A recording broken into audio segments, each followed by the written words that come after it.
د بلخ ولایت د چارکند ولسوالۍ اوسېدونکي په دې ولسوالۍ کې د اسلامي امارت د مجاهدینو د تکلیفونو او سرښندنو په پایله کې رامنځته شوی امنیت بېساری بولي. د دوی په وینا د امنیتي ځواکونو په هڅو سره افغانستان اوس د سیمې او نړۍ په کچه یو له امنو هیوادونو څخه بلل کیږي چې په دې برخه کې هیوادوال هم له امنیتي ځواکونو سره هر اړخیزه همکاري کوي. رای من مردم بسیار دور است. قریه ویبلاغ تقریبا پای پیاده 2 ساعت 3 ساعت راست دیگه. کلینیک بسیار رای من مردم دور است. یعنی خیلی مشکلات است. یعنی زمستان راه بندی میشه، موتر بند میشه، آماده نمیتونم دیگه. از مسئولین از حکومت فقط یعنی سرک، برق، اوی آشامیدنی باغای مردم خوش شده کلگی.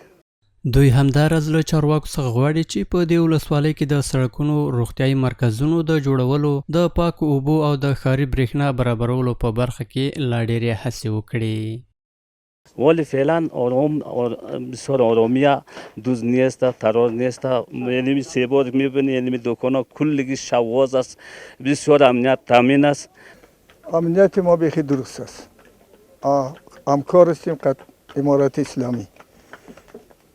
امنیت ما بخی 3 روز که میرم میایم، امنیت بخی امنیت ما درست است.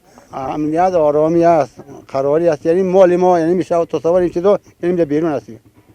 یعنی میشه بیرون ما خودمون نمیشه خاموش ما جای ما نمیشه و نمیشه خاموش میگه.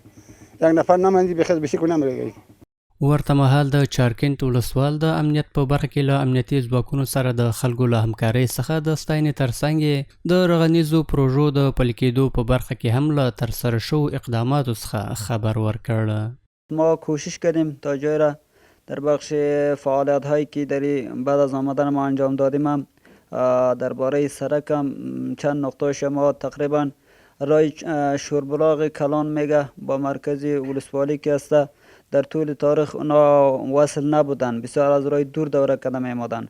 ما امسال او را که است توسط مردمی بودجه مردمی کوشش کردیم که یک راه بسیار نزدیک و جور کردن، فعلا موترها رفت آمد میکنه، مواصلت کرده با ولسوالی.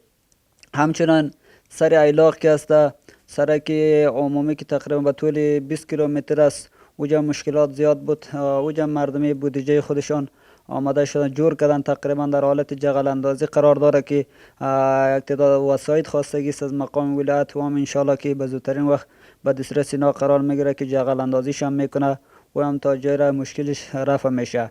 دیگه برای کلینیک و چیزام که است مشکلات خو هست، باز هم انشالله کلینیک ها ما تقریبا ولسوالی 9 کلینیک داریم، مردم رسیدگی میکنه. باز هم یک کم است، اگر بیشتر شوه خوب است.